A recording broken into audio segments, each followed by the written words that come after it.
ಅಧ್ಯಾಯ 4. Thanks doctor, ತುಂಬ ಒಳ್ಳೆಯ ಸುದ್ದಿ ಹೇಳಿದ್ರಿ. Thank you so much. Doctor ಇರುವುದು ನೋಡದೆ ವಂದನಾಳನ್ನು ಎತ್ತಿಕೊಂಡು ಒಂದು ರೌಂಡ್ ತಿರುಗಿಸಿಬಿಟ್ಟ. ಕೈಲಾಸ್, ಏನು ಮಾಡ್ತಾ ಇದ್ದೀರಾ ಹೇಳಿಸಿ. ಈ ಟೈಮಲ್ಲಿ ನೀವು ಅವರನ್ನು ಹುಷಾರಾಗಿ ನೋಡಿಕೊಳ್ಳಬೇಕು. ಹೊರಗಡೆ ಫುಡ್ ಬೇಡ. ನಾನು ಕೆಲವೊಂದು ಟ್ಯಾಬ್ಲೆಟ್ ಬರೆದು ಕೊಡ್ತೀನಿ, ಟೈಮ್ ಸರಿಯಾಗಿ ಕೊಡಿ. ಅವರು ಏನು ಕೇಳ್ತಾರೋ ಮಾಡಿಕೊಡಿ, ಬಟ್ ಮನೆಯಲ್ಲಿ ಮಾಡಿದ್ದು ಆಗಿರಬೇಕು ಎಂದರು. ಆಯಿತು ಡಾಕ್ಟರ್, ಬನ್ನಿ ಎಂದು ಹೇಳಿ ಡಾಕ್ಟರ್ ಕರೆದುಕೊಂಡು ಕೆಳಗಡೆ ಬಂದ. ಡಾಕ್ಟರ್ ನಿರ್ಮಲಾ ಅನುಸೂಯ ದ್ವಾರಕಾನಾಥ್ರವರಿಗೆ ವಿಷಯ ತಿಳಿಸಿದಾಗ ತುಂಬ ಸಂತೋಷಪಟ್ಟರು. ಅನುಸೂಯ ಅವರು ಕೂಡಲೇ ಡಾಕ್ಟರ್ ನಿರ್ಮಲಾಗೆ ಸ್ವೀಟ್ ತಂದುಕೊಟ್ಟು ತುಂಬ ಸಂತೋಷದ ವಿಷಯ ಹೇಳಿದ್ರಿ ಡಾಕ್ಟರ್ ಎಂದರು. ನಿರ್ಮಲಾ ನಗುತ್ತಾ, ಬರ್ತೀನಿ, ಹಾಗಾಗಿ ನರ್ಸಿಂಗ್ ಹೋಮ್ ಕಡೆ ಕರೆದುಕೊಂಡು ಬನ್ನಿ ಎಂದು ಹೇಳಿ ಹೊರಟರು. ಅಲ್ಲಿದ್ದ ಹಾಳುಕಾಳುಗಳನ್ನೆಲ್ಲ ಸುದ್ದಿ ತಿಳಿಸಿದರು. ಎಲ್ಲರಿಗೂ ಈ ಮನೆಗೆ ಒಂದು ಪುಟ್ಟ ಮಗು ಬರುತ್ತೆ ಅನ್ನುವುದೇ ಒಂದು ಸಂತೋಷವಾಗಿತ್ತು. ಕೈಲಾಸ್ಗೆ ಹೇಳಿ ಎಲ್ಲರಿಗೂ ಸಿಹಿಯನ್ನು ಹಂಚಿದರು. ಎಲ್ಲರಿಗೂ ಒಂದು ರೀತಿಯ ಸಂಭ್ರಮ. ಕೈಲಾಸ್ ಫೋನ್ ಮಾಡಿ ಮೋಹನ್ ಮತ್ತು ಪಂಕಜರಿಗೆ ವಿಷಯ ಮುಟ್ಟಿಸಿದರು. ಕೂಡಲೇ ಹೊರಟು ಬಂದರು. ಅವರಿಗೂ ತುಂಬ ಸಂತೋಷವಾಗಿತ್ತು. ಅವರು ಸ್ವೀಟ್ ಹಿಡಿದುಕೊಂಡೇ ಬಂದಿದ್ದರು. ಮಗಳ ಬಳಿ ಬಂದವರೇ ಪಂಕಜ ಹಪ್ಪಿ ಮುದ್ದಾಡಿಬಿಟ್ಟರು. ಆದರೆ ವಂದನಾ ಮುಖ ಗಂಟು ಹಾಕಿಕೊಂಡೇ ಇದ್ದಳು. ಇದೇನೇ ವಂದನಾ, ಈ ರೀತಿ ಇದ್ದಿ ನಿನಗೆ ಖುಷಿಯಾಗಲಿಲ್ಲವಾ? ಏನಾಯಿತು? ಹೋಗಮ್ಮ, ನನಗೆಷ್ಟು ಬೇಗ ಮಕ್ಕಳು ಬೇಕಿರಲಿಲ್ಲ ಎಂದಳು. ಬಾರಿಸ್ತೀನಿ ನೋಡು, ಏನೇ ನಿನಗೆ ಬಂದಿರೋದು? ಈ ಮನೆಯ ಮಹಾರಾಣಿ ನೀನು. ಈ ಮನೆಗೆ ಒಬ್ಬ ವಂಶೋದ್ಧಾರಕನನ್ನು ಎತ್ತಿಕೊಡುವುದು ನಿನ್ನ ಕರ್ತವ್ಯ ಕಣೆ. ಬಾಯಿ ಮುಚ್ಚಿಕೊಂಡು ಸುಮ್ಮನಿರು. ಅಮ್ಮನ ಬಾಯಿಗೆ ಎದುರುವ ಹುಡುಗಿಯಲ್ಲ. ಆದರೂ ತಕ್ಷಣಕ್ಕೆ ಸುಮ್ಮನಾಗದೆ ಇದಿರಲಿಲ್ಲ.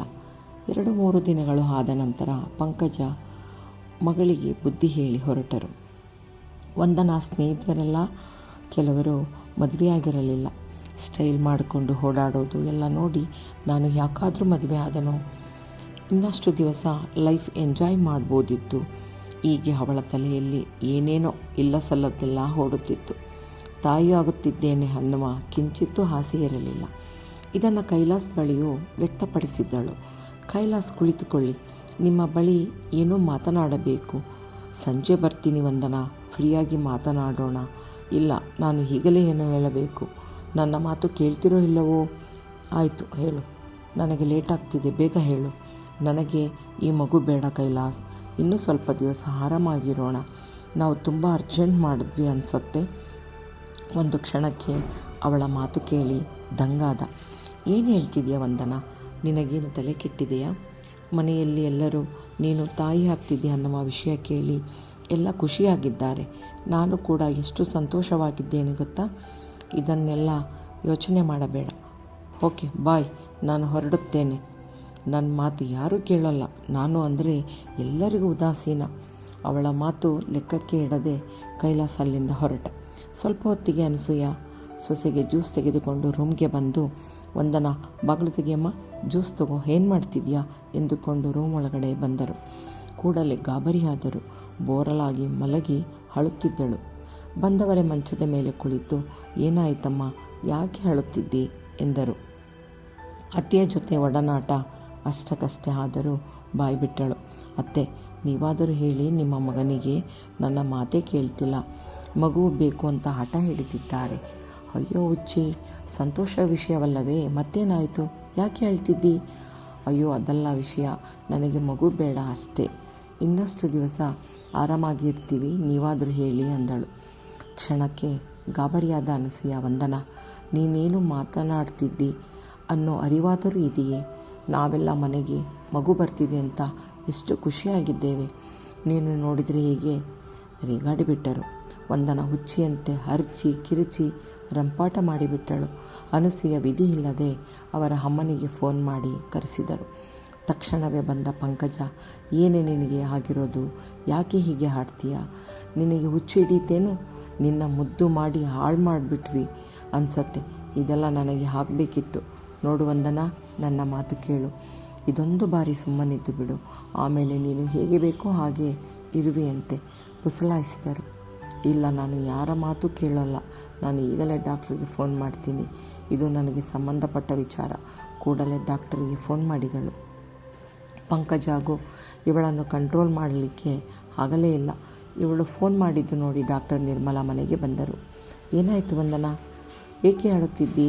ಈ ಟೈಮ್ನಲ್ಲಿ ನೀನು ಬೇಜಾರು ಮಾಡಿಕೊಳ್ಳೋದು ಮಾಡಬಾರ್ದು ಎಂದರು.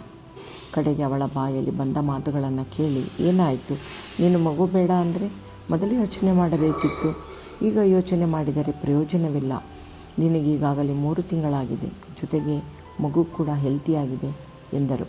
ಏನು ಮಾಡೋಕ್ಕೆ ಆಗೋಲ್ಲ. ವಿಷಯ ಕೇಳಿ ಅಲ್ಲಿಗೆ ಬಂದ ದ್ವಾರಕಾನಾಥರವರು ವಿಷಯ ಕೇಳಿ ಕೆಂಡಲಮಂಡಲವಾದರು. ಅವರು ಅಷ್ಟು ಕೋಪ ಮಾಡಿಕೊಂಡದ್ದನ್ನು ಯಾರೂ ನೋಡಿಯೇ ಇರಲಿಲ್ಲ. ನಮಗೆ ವಂಶೋದ್ಧಾರಕ ಬೇಕೇ ಬೇಕು. ಇಷ್ಟು ಆಸ್ತಿ ಇಟ್ಟುಕೊಂಡು ಏನು ಮಾಡಬೇಕು? ತಲೆಮಾರಿನಿಂದ ಬಂದ ಆಸ್ತಿಯನ್ನು ಯಾರಿಗೆ ಕೊಡಬೇಕಿತ್ತು? ಯೋಚನೆ ಮಾಡಿ ನೋಡು ಎಂದರು. ಪಂಕಜ ಏನು ಮಾಡಲಾರದೆ ತಲೆಯ ಮೇಲೆ ಕೈ ಹೊತ್ತು ಕುಳಿತರು. ಸಂಜೆ ಕೈಲಾಸ್ ಬಂದ ಮೇಲೆ ವಿಷಯ ಗೊತ್ತಾಗಿ ಗಂಡ ಹೆಂಡತಿಯರ ನಡುವೆ ತುಂಬ ಜಗಳ ಶುರುವಾಯಿತು. ಡಾಕ್ಟರ್ ನಿರ್ಮಲಾ ಫೋನ್ ಮಾಡಿ ವಿಷಯ ತಿಳಿಸಿದ್ದರು. ನಿಮ್ಮ ಮಿಸ್ಸೆಸ್ ಹೀಗೆ ಹಾಡ್ತಾ ಇದ್ದರೆ ಮುಂದೆ ತುಂಬ ತೊಂದರೆ ಆಗುತ್ತೆ ಎಂದಿದ್ದರು. ಸಂಜೆ ಎದ್ದು ಬಿದ್ದನೋ ಎನ್ನುವ ರೀತಿ ಕೈಲಾಸ್ ಮನೆಗೆ ಬಂದಿದ್ದರು. ವಂದನಾಳನ್ನು ಸುಧಾರಿಸುವಷ್ಟರಲ್ಲಿ ಸಾಕಾದರು. ಕಡೆಗೆ ಕೈಲಾಸ್ ನರ್ಸಿಂಗ್ ಹೋಮ್ಗೆ ಕರೆದುಕೊಂಡು ಹೋದರು. ನಿರ್ಮಲಾ ಇವರಿಗಾಗಿ 1 ಗಂಟೆ ಬಿಡುವು ಮಾಡಿಕೊಂಡಿದ್ದರು. ಇಬ್ಬರನ್ನು ಕನ್ಸಲ್ಟಿಂಗ್ ರೂಮ್ಗೆ ಕರೆದುಕೊಂಡು ಹೋದರು. ವಂದನಾಳಿಗೆ ತಿಳುವಳಿಕೆ ಹೇಳುತ್ತಿದ್ದರು. ಅಷ್ಟರಲ್ಲಿ ನರ್ಸ್ ಒಳಗೆ ಬಂದು ಡಾಕ್ಟರ್ ತಿಂಡಿ ಎಂದಳನು. ಅವಳನ್ನು ಗಮನಿಸಿದ ವಂದನಾ, ಹಬ್ಬ ಎಷ್ಟು ಚಂದ ಇದ್ದಾಳೆ, ಇವಳೇನು ದೇವಲೋಕದ ಸುಂದರಿಯೇ ಇರಬೇಕು ಎಂದುಕೊಂಡಳು.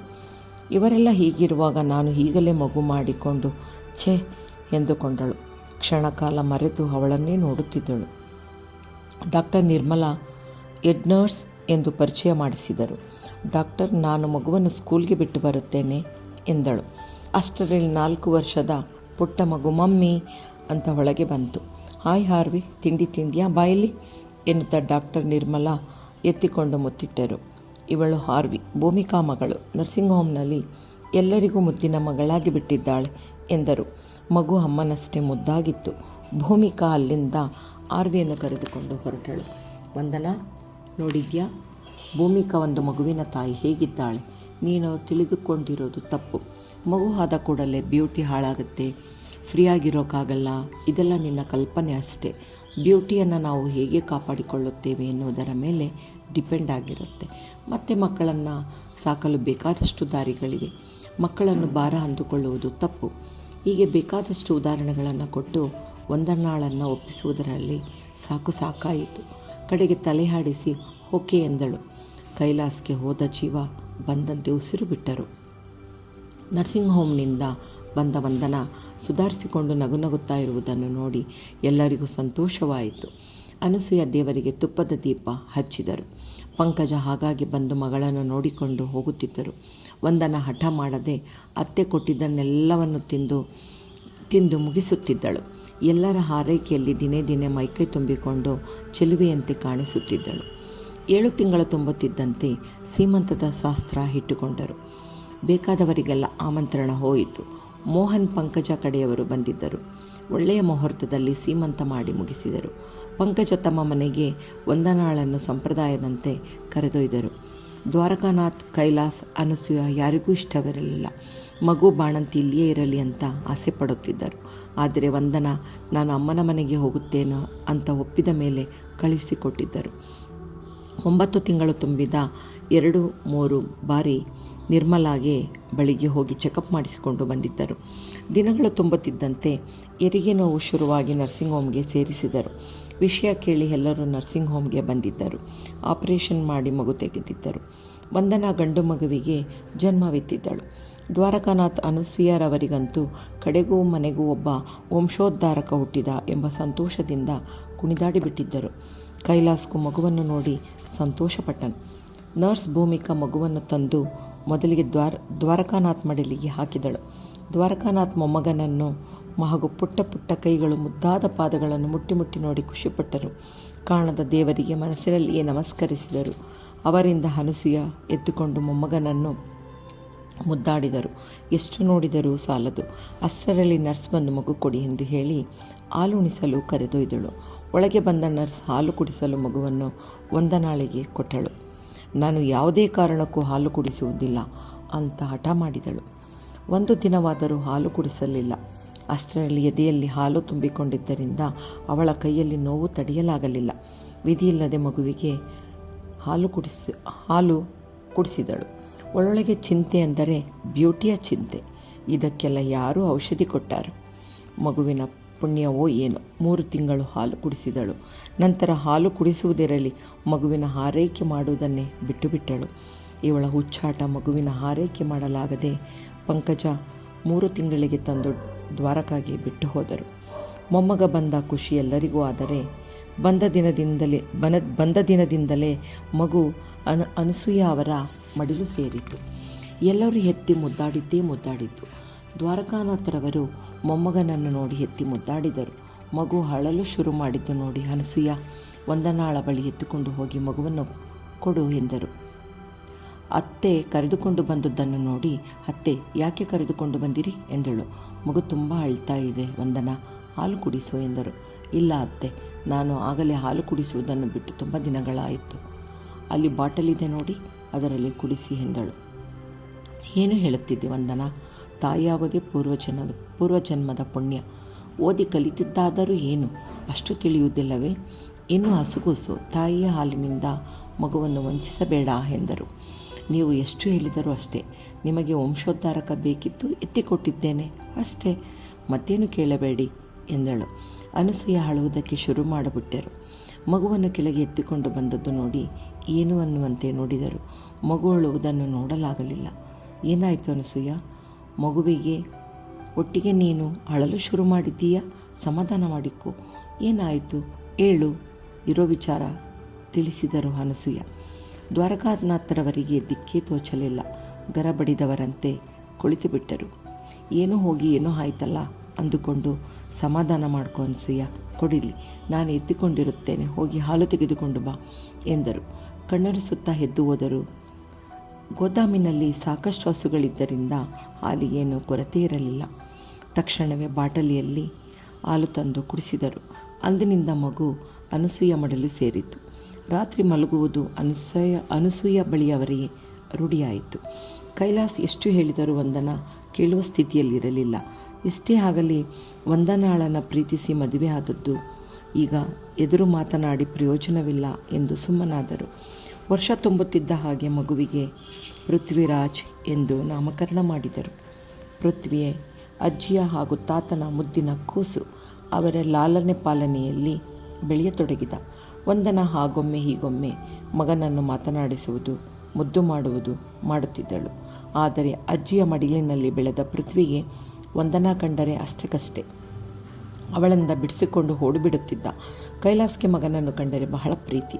ಪೃಥ್ವಿ ಕೈಲಾಸ್ ಬರುವುದನ್ನೇ ಕಾಯುತ್ತಿದ್ದ. ಬರುವಾಗ ಕೈಲಾಸ್ ಬರಿ ಕೈಯಲ್ಲಿ ಬರುತ್ತಿರಲಿಲ್ಲ. ಆಟದ ಸಾಮಾನುಗಳನ್ನೇ ಹೊತ್ತು ತರುತ್ತಿದ್ದರು. ಬಂದ ಕೂಡಲೇ ಅಪ್ಪನ ತೊಡೆಯೇರಿ ಕುಳಿತು ಬಿಡುತ್ತಿದ್ದ. ಪಪ್ಪ ಇದು ಏನು, ಅದು ಏನು ಎಂದು ಮಗನು ಕೇಳುವ ಪ್ರಶ್ನೆಗೆ ಉತ್ತರಿಸುವುದು ಅವನ ಮುದ್ದು ಮಾತುಗಳಿಗೆ ಮರುಳಾಗುತ್ತಿದ್ದರು. ಆಗಾಗ್ಗೆ ಅವನಿಗೆ ಸಮಯವನ್ನು ಬಿಡುವು ಮಾಡಿಕೊಳ್ಳುತ್ತಿದ್ದರು. ದ್ವಾರಕಾನಾಥರವರಿಗೆ ಮೊಮ್ಮಗನೇ ಪ್ರಪಂಚ. ಅವನನ್ನು ಕೂಸುಮರಿ ಮಾಡುವುದು, ತೋಟದಲ್ಲೆಲ್ಲ ಆಟ ಆಡಿಸುವುದು, ಇದರಲ್ಲಿಯೇ ವೇಳೆ ಸರಿದು ಹೋಗುತ್ತಿತ್ತು. ಅಲ್ಲಿದ್ದ ಆಳುಕಾಳುಗಳಿಗೆ ಪೃಥ್ವಿಯನ್ನು ಎತ್ತಿಕೊಳ್ಳುವುದು, ಮುದ್ದು ಮಾಡುತ್ತಿದ್ದರು. ಏನು ಚಿಕ್ಕದಣಿಗಳು, ಚಿಕ್ಕ ಯಜಮಾನರು ಹೀಗೆ ಸಂಬೋಧಿಸುತ್ತಿದ್ದರು. ಅನಸೂಯ ಮೊಮ್ಮಗನಿಗೆ ಹಾಲು ಕುಡಿಸುವುದು, ತಿಂಡಿ ತಿನ್ನಿಸುವುದು, ಸ್ನಾನ ಮಾಡಿಸುವುದು, ಇದರಲ್ಲಿ ಅವರಿಗೆ ಸಂತೋಷ ಹಾಗೂ ತೃಪ್ತಿ ಇತ್ತು. ಕೈಲಾಸ್ ದಿನೇ ಕಂಪನಿ ಬಿಸ್ನೆಸ್ನಲ್ಲಿ ಮುಳುಗಿ ಹೋದರು. ವಂದನಾ ಮತ್ತೆ ಕಂಪನಿಯೊಂದರಲ್ಲಿ ಕೆಲಸಕ್ಕೆ ಸೇರಿಕೊಂಡಿದ್ದಳು. ತನಗೆ ಬರುವ ಸಂಪಾದನೆಯಲ್ಲಿ ಶೋಕಿ ಮಾಡಬೇಕು ಅನ್ನುವ ತೀರ್ಮಾನಕ್ಕೆ ಬಂದಿದ್ದಳು. ಶಾಪ್ ಗೆಳೆಯರೊಂದಿಗೆ ಸಿನಿಮಾ ಪಾರ್ಟಿಗೆ ಹೋಗುವುದು ರೂಢಿ ಮಾಡಿಕೊಂಡಿದ್ದಳು. ಯಾರ ಬಳಿಯೂ ಕೈ ಚಾಚುವುದು ಅವಳಿಗೆ ಇಷ್ಟವಿರಲಿಲ್ಲ. ಸ್ವೇಚ್ಛೆಯಾಗಿ ಓಡಾಡಿಕೊಂಡಿದ್ದಳು. ಇತ್ತೀಚೆಗೆ ತಡವಾಗಿ ಮನೆಗೆ ಬರುವುದು ರೂಢಿಯಾಗಿತ್ತು. ಒಮ್ಮೆ ಕೈಲಾಸ್ ತಡವಾಗಿ ಬಂದ ವಂದನಾಳನ್ನು ಕೇಳಿದ. ಏನು ವಂದನಾ, ರಾತ್ರಿ ತುಂಬ ವೇಳೆಯಾಗಿದೆ, ಈಗ ಟೈಮ್ ಎಷ್ಟು ಗೊತ್ತಾ ಏಕೆ ತಡವಾಗಿ ಬಂದೆ? ಅವಳು ಅವನಿಗೆ ಉತ್ತರಿಸುವ ಗೋಜಿಗೆ ಹೋಗದೆ ರೂಮಿಗೆ ಹೊರಟು ಹೋದಳು. ಗಂಡ ಹೆಂಡತಿಯರಲ್ಲಿ ವಿರಸ ಉಂಟಾಗಿತ್ತು. ದ್ವಾರಕಾನಾಥ್ ಗಂಡ ಹೆಂಡತಿಯರ ಜಗಳ ನೋಡಿದರೂ ನೋಡದಂತಿದ್ದರು. ಅವರಿಗೆ ಮೊಮ್ಮಗನೇ ಪ್ರಪಂಚ. ಪೃಥ್ವಿಗೆ 5 ವರ್ಷ ತುಂಬುತ್ತಿದ್ದಂತೆ ತಾಯಿ ತಂದೆಯಿಂದ ದೂರವಾಗಿ ಅಜ್ಜಿ ತಾತಂದಿರ ಮಮತೆಯಲ್ಲಿ ಬೆಳೆಯತೊಡಗಿದ. ಸಂಜೆಯಾದ ಕೂಡಲೇ ಮನೆಯಲ್ಲಿ ಜಗಳ ಶುರುವಾಗುತ್ತಿತ್ತು. ಕೈಲಾಸ್ ಮತ್ತು ವಂದನಾ ಕ್ರಮೇಣ ದೂರವಾಗತೊಡಗಿದರು. ಪೃಥ್ವಿ ಪ್ರೈಮರಿ ಮುಗಿಸಿ ಪ್ರೌಢಶಾಲೆಗೆ ಸೇರಿದ್ದನು. ಬುದ್ಧಿವಂತನಾದ ಪೃಥ್ವಿ ದಿನೇ ದಿನೇ ಮನೆಯಲ್ಲಿನ ಆಗುಹೋಗುಗಳು ತಿಳಿಯುತ್ತಿತ್ತು. ದ್ವಾರಕಾನಾಥ್ ಹಾಗೂ ಅನಸೂಯ ಆದಷ್ಟು ಅವನನ್ನು ಮನೆಯಿಂದ ದೂರವಿಡಲು ಪ್ರಯತ್ನಿಸುತ್ತಿದ್ದರು. ಅಪ್ಪ ಅಮ್ಮನ ಜಗಳವನ್ನು ಅವನು ನೋಡುವುದು ಬೇಡವಾಗಿತ್ತು. ಎಷ್ಟೋ ಬಾರಿ ಅಪ್ಪ ಅಮ್ಮನ ಜಗಳ ಮಾಡುವುದನ್ನು ಕೇಳಿಸಿಕೊಂಡು ಏಕೆ ಹೀಗೆ, ಏನಾಗಿದೆ? ರಾತ್ರಿಯ ಹೊತ್ತು ಅಜ್ಜಿಯ ಬಳಿ ಮಲಗುವಾಗ ಕೇಳುತ್ತಿದ್ದ, ಅಜ್ಜಿ ಏಕೆ ಅವರಿಬ್ಬರು ಪ್ರತಿದಿನ ಜಗಳ ಮಾಡ್ತಾರೆ ನೋಡು, ಅವೆಲ್ಲ ನಿನಗೆ ತಿಳಿಯೋಲ್ಲ, ಏನೋ ಆಫೀಸಿನ ವಿಚಾರಕ್ಕೆ ಆ ರೀತಿ ಮಾತನಾಡ್ತಾರೆ ಅಷ್ಟೇ. ಅಜ್ಜಿ ಅವನಿಗೆ ಸಮಾಧಾನ ಹೇಳುತ್ತಿದ್ದರು. ನೀನು ಚೆನ್ನಾಗಿ ಓದುವುದು, ಶಾಲೆಗೆ ಫಸ್ಟ್ ಬರೋದು ಅಷ್ಟೇ ನಿನ್ನ ಕೆಲಸ, ತಿಳಿಯುತ್ತೆ? ಹೋಗಿ ಮಲಗು. ಅವನನ್ನು ಮಲಗಿಸಿ ಬೆಡ್ಶೀಟ್ ಒದಿಸಿ ರೂಮ್ನಿಂದ ಈಚೆ ಬರುತ್ತಿದ್ದರು. ಏನು ಅಂದರೆ ದ್ವಾರಕಾನಾಥ್ಗೆ ನಿದ್ದೆ ಬಾರದೆ ಸುಮ್ಮನೆ ಕುಳಿತಿದ್ದರು. ಈಗ ಏನು ಮಾಡೋದು, ಹೇಗೆ ಅವರಿಗೆ ಬುದ್ಧಿ ಹೇಳೋದು? ಬರೀ ಕಿತ್ತಾಟ, ಜಗಳ ನೋಡಿ ನೋಡಿ ಸಾಕಾಗಿದೆ ಎಂದರು ಅನಸೂಯ. ವಂದನಾ, ನಮ್ಮ ಮನೆಗೆ ಕೈಲಾಸ್ ಹೊಂದಿಕೊಂಡು ಹೋಗೋದೇ ದೂರದ ಮಾತು. ಗಂಡ ಹೆಂಡತಿಯರು ತಲೆ ಮೇಲೆ ಕೈ ಹೊತ್ತು ಕುಳಿತರು. ಅಪ್ಪ ಅಮ್ಮನ ಜಗಳ ನೋಡಿ ಪೃಥ್ವಿಗೆ ಸ್ತ್ರೀಗಳ ಬಗ್ಗೆ ದ್ವೇಷವೇ ಶುರುವಾಯಿತು. ಅಂದಿನಿಂದ ಸ್ತ್ರೀ ದ್ವೇಷಿಯಾದ ಪೃಥ್ವಿ.